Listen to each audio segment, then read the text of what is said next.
یہ 2000 BC کی بات ہے کہ جب طوفان نوح کی تباہی کے بعد اللہ تعالیٰ نے سرزمین عرب پر ایک ایسی قوم پیدا فرمائی جو دنیا میں سب سے زیادہ طاقتور، مضبوط اور توانا افراد پر مشتمل تھی۔ یہ لوگ جسمانی خوبصورتی، سرخ و سفید رنگت اور وجاہت میں اپنا ثانی نہیں رکھتے تھے۔ مال و دولت کی فراوانی، شاندار تہذیب و تمدن، شان و شوکت سمیت دنیا کی ہر نعمت و آسائش انہیں میسر تھی۔ قرآن کریم میں ارشاد باری تعالیٰ ہے کہ ان جیسی کوئی اور قوم اور ملکوں میں پیدا نہیں کی۔ قوم عاد کے متعلق تفصیل سوائے قرآن کریم کے کسی اور مذہبی یا قدیمی تاریخی کتب میں نہیں ملتی۔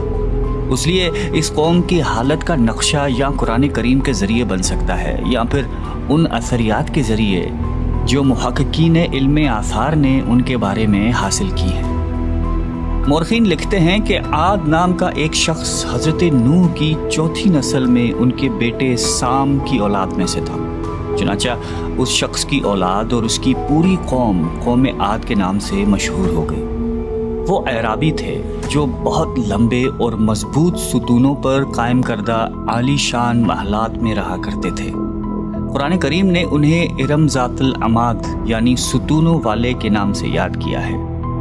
ارم ان کا بہت خوبصورت شہر تھا جس کے آثار 1984 میں خلائی شٹر چیلنجر کی مدد سے دریافت کیے گئے ہیں۔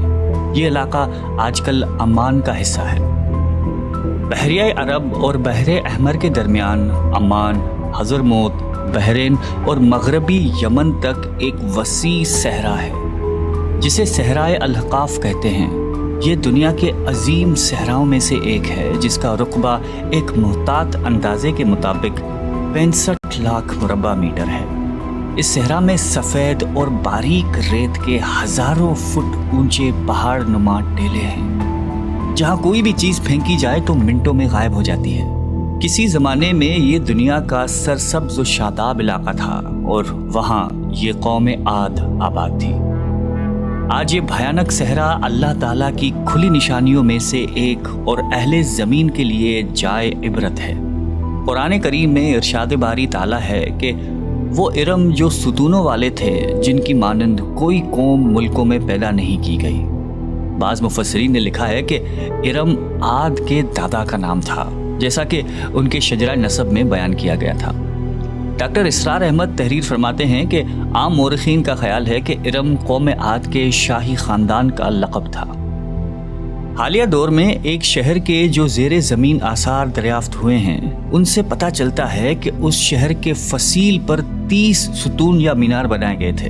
کہا جاتا ہے کہ یہ شہر شداد نے خصوصی اہتمام کے ساتھ بسایا تھا جو اس قوم کا بہت بڑا بادشاہ تھا۔ قد و قامت اور جسمانی قوت کے لحاظ سے دنیا میں اس کا کوئی ثانی پیدا نہیں ہوا۔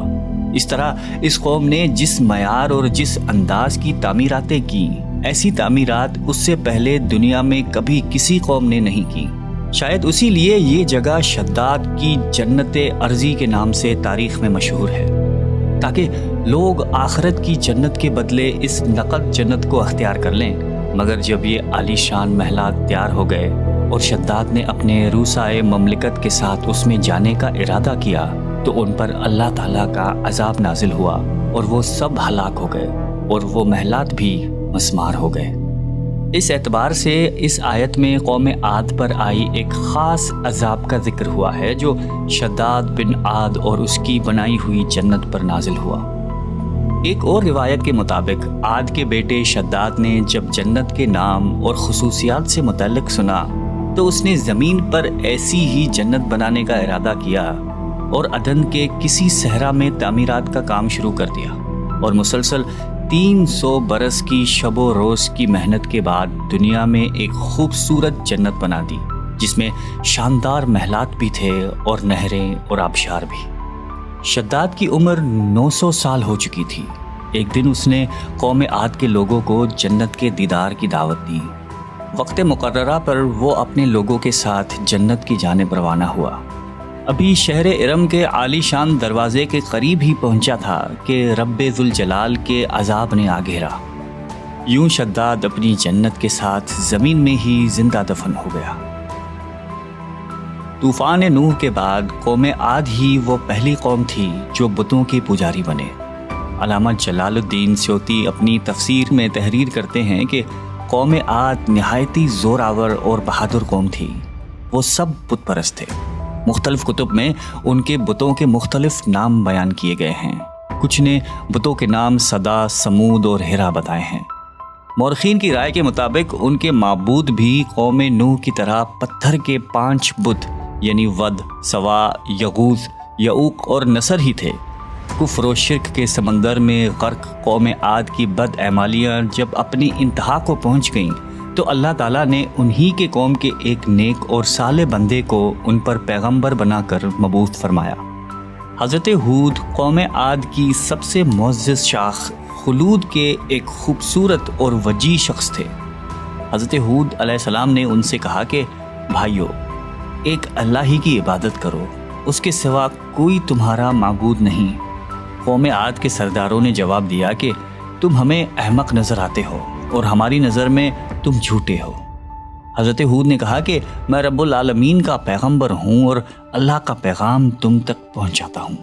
کہنے لگے تم ہمارے پاس اس لیے آئے ہو کہ ہم اپنے ان معبودوں کو چھوڑ دیں جنہیں ہمارے باپ دادا پوجتے تھے اور صرف ایک اللہ کی عبادت کریں؟ اگر تم سچے ہو تو جس عذاب سے ہمیں ڈراتے ہو وہ لے آؤ۔ حضرت ہود مسلسل 50 برس یا اس سے بھی زیادہ واعظ و نصیحت کرتے رہے۔ کبھی انہیں اللہ کی عطا کردہ نعمتیں یاد دلاتے تو کبھی عذاب الہی سے ڈراتے، کبھی طوفان نوح کی ہولناکیوں کا ذکر فرماتے، لیکن وہ غرور و تکبر میں اندھے اور بہرے بنے رہے۔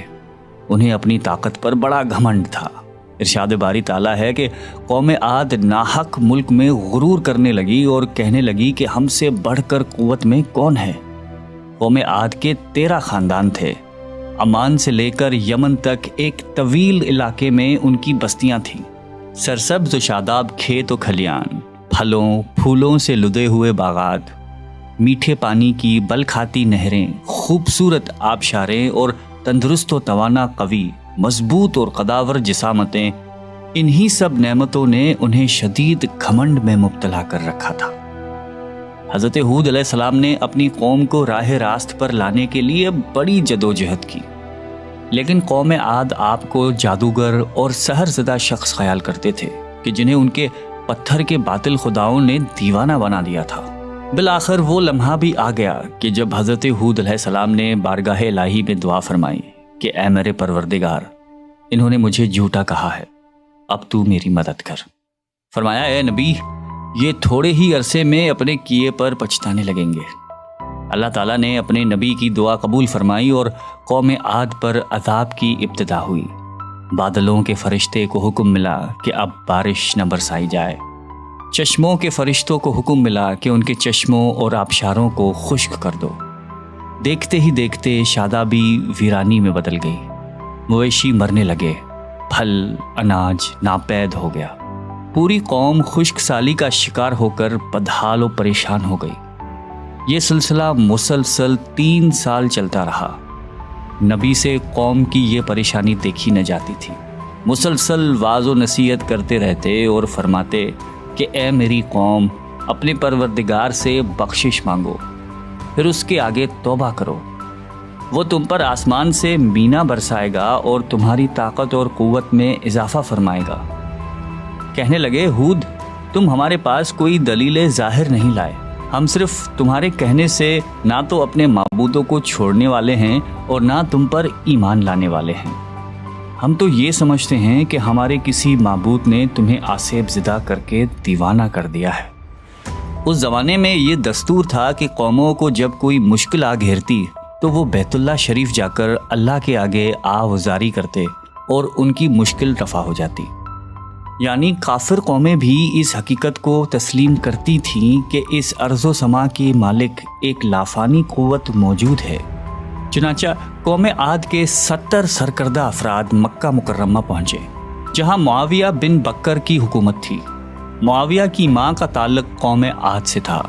معاویہ نے ان کی خوب آؤ بھگت کی۔ وہ لوگ 1 ماہ تک وہاں رہے اور بارش کے لیے دعائیں مانگتے رہے۔ دعا کروانے والے سردار کا نام قیل بن عنبر تھا۔ اللہ تعالیٰ نے ان پر 3 رنگوں کے بادل بھیج دیے، سفید، سرخ اور سیاہ۔ پھر آسمان سے ندا آئی کہ ان میں سے ایک کو منتخب کر لو۔ قیل نے سیاہ بادل کو پسند کر لیا کیونکہ وہ خوب بارش برسانے والا تھا۔